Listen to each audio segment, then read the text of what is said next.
नमस्ते सदावत्सले मातृभूमि। हम लोग चर्चा करने जा रहे हैं आज 15 अगस्त के दिन जो स्वाधीनता दिवस हम मना रहे हैं। जम्मू कश्मीर एक ऐसा राज्य हुआ करता था जिसमें लंबे समय से जब आप कश्मीर वैली में एंट्री मारते थे तो वैली में उतरते ही आपको ऑटो वाला, रिक्शे वाला, खोंचे वाला जिससे भी बात करते थे वो शुरुआत यहीं से करता था कि आप इंडिया से आए हैं, आप भारत से आए हैं।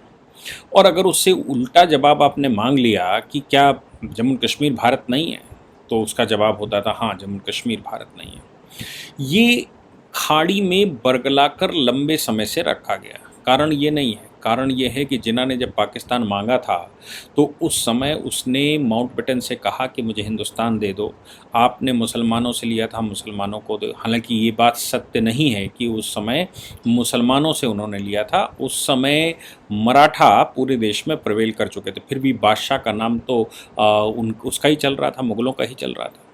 फिर जब ये संभव नहीं हुआ, माउंटबेटन ने मना किया, तो उसने कहा एक भूमि का टुकड़ा दे दो, हम हिंदुस्तान फतेह कर लेंगे। वो भूमि का टुकड़ा उसने ले लिया, इसीलिए उसने दो तरफ पूर्वी पाकिस्तान और पश्चिमी पाकिस्तान लिया था। पूर्वी पश्चिमी पाकिस्तान के बीच में एक बड़ी रोड भी मांग रहा था, एयरवेज में मांग रहा था, और भारत में जो छोटी रियासतें थीं उन रियासतों को लेकर अधिमिलन के नियम में उसने इस बात पर भी राजी करवा लिया था माउंटबेटन को कि रूलर तय करेगा, क्योंकि उस समय 600 रियासतों में से लगभग 150 रियासतें या कुछ कम ज़्यादा मुसलमानों के कब्जे में थी। तो उसको लगा कि ये रियासतें अगर हमको मिल जाएंगी, पाकिस्तान के साथ अधिमिलन कर जाएंगे ये रूलर, तो हिंदुस्तान के अंदर ही सैकड़ों पाकिस्तान बन जाएंगे और दो तरफ तो पाकिस्तान होंगे ही होंगे। हालांकि उसका ख्वाब पूरा नहीं हुआ, लेकिन पाकिस्तान बनने के बाद उसने सबसे पहला झटका जम्मू कश्मीर को दिया था और जम्मू कश्मीर में उसने हमला कर दिया था। हमला करने जम्मू कश्मीर के इस हमले की वजह से जम्मू कश्मीर का बहुत बड़ा भूभाग पाकिस्तान के कब्जे में चला गया था। कारण यह था कि महाराजा हरि सिंह लगातार नेहरू से कह रहे थे कि सेनाओं की कमान हमको दे दो, मेरा क्षेत्र है, हम जानते हैं कैसे वापस लेना। लेकिन नेहरू लगातार उनको जवाब दे रहे थे कि तुम अधिमिलन कर चुके हो, अब तुम्हारा कोई रोल नहीं बचा। शेख अब्दुल्ला एक तरफ प्रधानमंत्री बन चुका था जम्मू कश्मीर का, और ऊपर से दूसरे कश्मीरी यानी कि नेहरू देश के प्रधानमंत्री थे।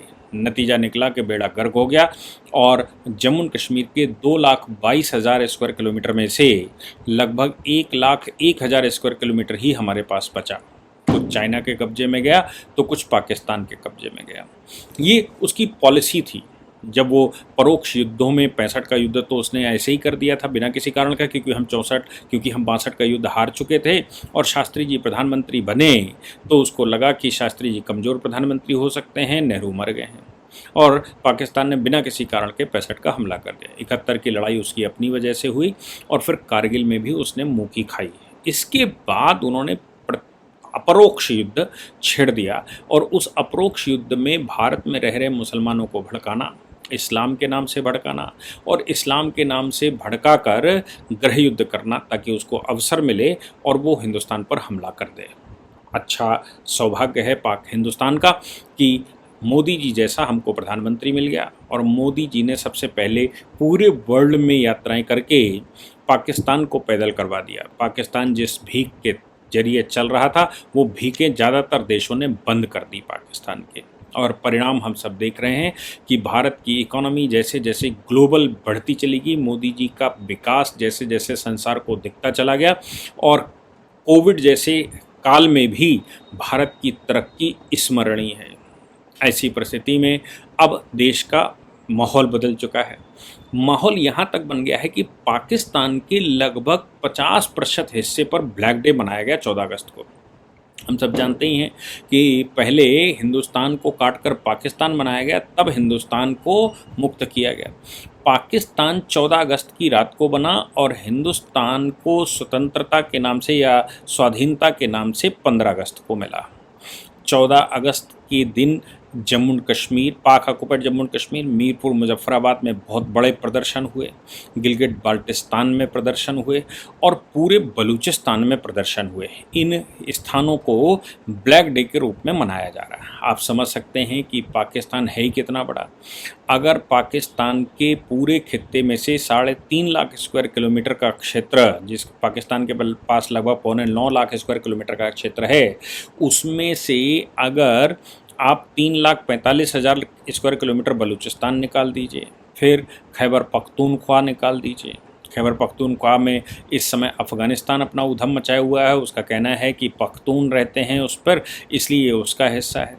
पाक ऑक्युपाइड जम्मू कश्मीर निकाल दीजिए, गिलगिट बाल्टिस्तान भी उसी में आता है, उसको निकाल दीजिए। हालांकि उसने कुटिल चाल चलते हुए पाक ऑक्युपाइड जम्मू कश्मीर को 2 हिस्सों में बांटा, गिलगिट बाल्टिस्तान और जम्मू कश्मीर। जम्मू कश्मीर का क्षेत्र उसने बहुत छोटा रखा, गिलगिट बाल्टिस्तान का क्षेत्र जो कि लद्दाख का ओरिजिनली क्षेत्र है उसको उसने बड़ा रखा, ताकि वो दुनिया को गुमराह ये कहते हुए कर सके कि अगर पाकिस्तान से हिंदुस्तान वापस भी लेता है जम्मू कश्मीर, तो वो छोटा मीरपुर मुजफ्फराबाद का हिस्सा ही ले जा पाए, गिलगिट बाल्टिस्तान उसका हिस्सा। ऐसा प्रूव करने के लिए उसने मिथ्या गढ़े। पाकिस्तान के इन क्षेत्रों में जो पाकिस्तान के कब्जे में है, जैसे मैं कहता हूँ मीरपुर, मुजफ्फराबाद, गिलगिट और बाल्टिस्तान, इसके अलावा बलूचिस्तान, इन क्षेत्रों को मिला दें तो 4.5 लाख स्क्वायर किलोमीटर बनता है। अब इन क्षेत्रों में ब्लैक डे के रूप में बहुत बड़े स्तर पर बनाया गया है, इसलिए वहाँ पर गिरफ्तारियाँ चल रही हैं। वहाँ सरकार गिर ही चुकी है, आप देख रहे हैं, कार्यकारी प्रधानमंत्री बैठे हुए हैं क्योंकि सेना अपना खेल खेल रही है। और नवाज और शहबाज शरीफ ने भी कह दिया कि सेना के बगैर वहाँ सरकार चल नहीं सकती।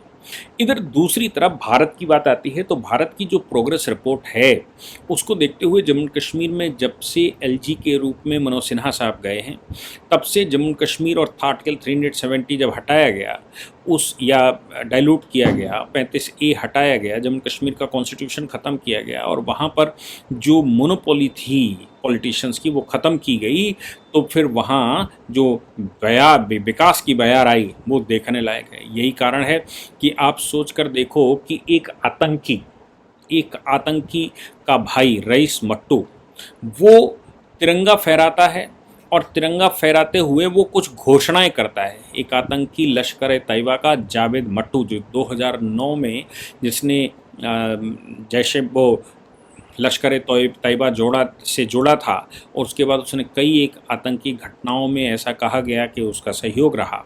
2009 से वो गायब है, उसके परिवार वालों का उसका पता नहीं है, लेकिन आतंकी घोषित है। उसके भाई रईस मट्टू जो ये कहता है कि भाई कश्मीर में 15 अगस्त के 2-4 दिन पहले से और बाद तक वो अपनी दुकान नहीं खोल पाता था क्योंकि आतंकी हमले की आशंकाएं रहती थी।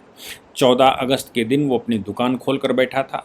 इस खुशी में उसने अपने 14 अगस्त को ही अपने यहाँ तिरंगा फहराया। तिरंगा फहराकर उसने जो हर घर तिरंगा का मोदी जी का आह्वान है उसको देखकर उसने वो फ़ोटो खिंचवाई, तिरंगा फहराते हुए देखा गया। उसका बयान लोगों ने लिया, भाई ये क्या, आप तो आतंकी के भाई हैं। तो उसने कहा कि हम हिंदुस्तानी थे, हैं और रहेंगे, हिंदुस्तान ही मेरा मुल्क है, साथ में सारे जहां से अच्छा हिंदुस्तान हमारा, ऐसा उसने ये गुलसिता है अपना और ये गुलसिता हमारा, ऐसा कुछ वो पूरा का पूरा उसने एक लाइन गाई और गाकर कहा कि हिंदुस्तान हमारा है, पाकिस्तान हमको गुमराह कर रहा था। पहले के सियासतदानों ने ये सब बिगाड़ के रखा था। सियासतदानों से तात्पर्य मेरा वो, जहाँ तक मैं समझता हूँ, वो नेशनल कॉन्फ्रेंस यानी कि शेख अब्दुल्ला और उसके वंश और ऊपर से सईद परिवार और उसके वंश, इनकी बात कर रहा होगा। वो रईस मट्टू ये कहता है कि पूरे के पूरे क्षेत्र में आतंक फैलाकर रखने वाले लोग या जो सियासी चालें यहाँ पर थीं जिसकी वजह से जम्मू कश्मीर के लोगों को गुमराह किया जा रहा था, वो गुमराह होने वाले अब हम नहीं हैं। पाकिस्तान अब भिखारी मुल्क हो चुका है, वहाँ खुद में ब्लैक डे मनाया जा रहा है। पाकिस्तान टूटने वाला है, पाकिस्तान में खाने को खाना नहीं है, वो हमको देगा क्या। और हिंदुस्तान हमारा मुल्क है, हमको बरगलाया गया, हमको गलत बताया गया। 370 के इस डाइल्यूशन के बाद जो जम्मू कश्मीर में मेन स्ट्रीम में आने के लिए सरकारों ने काम करना शुरू किया, वो देखने लायक है, काबिल तारीफ़ है। साथ में वो कहता है कि अगर जावेद मट्टू जीवित है तो मैं उसको आह्वान करता हूं कि आतंक का रास्ता छोड़कर अपने मुल्क को स्वीकार करो और अपने मुल्क का आह्वान करो। वो कहता है कि तिरंगा मेरी शान है, मेरी आन है, मेरी बान है और मैं तिरंगे को सलूट करता हूँ। मैं किसी दबाव में नहीं कह रहा हूँ, ये मुझे अब समझ में आ गया है कि जम्मू कश्मीर में क्या खेला जा रहा था और कौन कौन खेल रहा था, पाकिस्तान की शह पर क्या हो रहा था और पाकिस्तान हमारे साथ किस प्रकार किस तरीके से खेल रहा था और हमारी लोकल की सियासत किस प्रकार से पाकिस्तान के इशारे पर काम कर रही थी। ये सब कुछ उसके अपने बयान में जो मीडिया रिपोर्ट्स में आया है, मैं पूरा बयान एग्जैक्टली नहीं जानता क्या है, लेकिन हाँ जो रिपोर्ट्स में आया है उसके अनुसार उसने हमारे देश को, अपने देश को सर्वोपरि माना है और अपने भाई को आह्वान किया है कि वो अगर आतंक के रास्ते पर है, क्योंकि उसका कहना है कि 2009 के बाद उसकी कोई खबर मेरे पास नहीं है, वो आतंकी संगठन में शामिल हो गया था, उसके बाद से कोई खबर नहीं वो जीवित है या मर गया। अगर वो मर गया है तो अल्लाह के दरबार में जाएगा और अगर वो जीवित है तो उसको वो आह्वान करता है। आप सोचिए कि क्या प्रभाव पड़ता है मोदी जी के आने के बाद, भारत में क्या प्रभाव पड़ा, मोदी जी के बैठने के बाद भारत किस प्रकार से चल रहा है, मोदी जी के इन जो पूरा सिस्टम है जो उन्होंने बनाया है, हो सकता है हमको थोड़ा समय लग रहा हो सकता है कि हम अभी पूर्ण रूप से उस गोल को अचीव नहीं कर पा रहे हों जो करना चाहिए था, क्योंकि 1000 वर्ष की गुलामी के बाद का ये समय है, 1000 वर्ष से बिगड़ा हुआ है, इसलिए हम अपना स्वतंत्र नहीं स्थापित कर पाए हैं, अपना तंत्र नहीं भी स्थापित कर पाए हैं। लेकिन अमित शाह जी ने जिस प्रकार से शुरुआत की है, जिस प्रकार से हमने पुराने लॉज को रिपील करना शुरू किया है और जिस प्रकार से भारत की प्रतिष्ठा विश्व में बढ़ाई है मोदी जी ने, और पूरे विश्व को G20 के बड़े संगठन जो संसार के बड़े देश हैं उनके सभी के राष्ट्राध्यक्ष भारत में प्रवेश करने वाले हैं। उनकी बैठकें टाइम टू टाइम चल ही रही, कभी विदेश मंत्रालयों की, कभी डिफेंस सेक्रेटरियों की और जो भी हो सकता है। और उसके बाद अब विश्व में भारत के पासपोर्ट की जिस प्रकार से वैल्यू बढ़ी है वो जानने योग्य है, काबिल तारीफ़ है। और अब आतंकियों ने जिस प्रकार से कहना शुरू किया है, आतंकी परिवारों ने, हालांकि वो 2009 से गायब है, कहना चाहता तो तब से लेकर आज तक कहता, लेकिन अब उनको समझ में आने लगा है कि हित कहाँ है और कैसे वो भटक गए हैं। मेरा कहना ये है कि जो लोग भारत से अपने सनातन धर्म से भटककर मुसलमान हो गए हैं, उससे बड़ा भटकाव संसार का कोई दूसरा भटकाव नहीं हो सकता। इसलिए अगर वो अपने स्वधर्म से मतलब है वो अपने सनातन धर्म, अपने पूर्वजों के धर्म को पुनः स्वीकार करते हैं तो फिर सारे कन्फ्यूज़न दूर हो जाएंगे। उनको किसी प्रकार से कुछ भी ऐसा एहसास नहीं होगा कि वाकई में वो कुछ अलग हैं, और उनको ये आतंक का रास्ता भी दिमाग से निकल जाएगा, क्योंकि हिंदू सहिष्णु है, हिंदू स्वाभाविक रूप से सुंदर है, हिंदू स्वाभाविक रूप से विश्व को अपनाने वाला है। संसार के जिस कोने में भी हिंदू गया है वहाँ उसने अपना परचम लहराया और किसी देश को कभी डिस्टर्ब नहीं किया। हिंदुत्व के नाम से कभी डिस्टर्बेंस नहीं हुआ। भारत में जो कुछ होता भी है वो सिर्फ अपने आप को बचाने के होता है, यानी कि प्रोटेक्शन के लिए ऐसा किया जाता है। तुष्टीकरण की नीति, आज मोदी जी ने भी कहा कि भारत में 3 ही समस्याएं हैं, एक तो तुष्टीकरण, परिवारवाद, वंशवाद और भ्रष्टाचार। इन सब पर वो लगाम लगाएंगे, इन सब को वो किसी न किसी प्रकार से सही करेंगे। अब तुष्टीकरण की जो नीति है वही भारत की सबसे बड़ी आज़ादी के बाद की समस्या रही है, और उस समस्या की वजह का परिणाम ही है ये जो जम्मू कश्मीर के हालात बने, जो केरला बंगाल के हालात बने। इन हालातों से निपटने का समय आ गया है। इसलिए जिन लोगों को ये लगता है कि हिंदुस्तान हमारा है, जिन लोगों को लगता है कि नहीं हमारे पूर्वज हिंदू थे, उनको अपने पूर्वजों को प्रणाम करते हुए अपनी भूल को सुधार लेना चाहिए।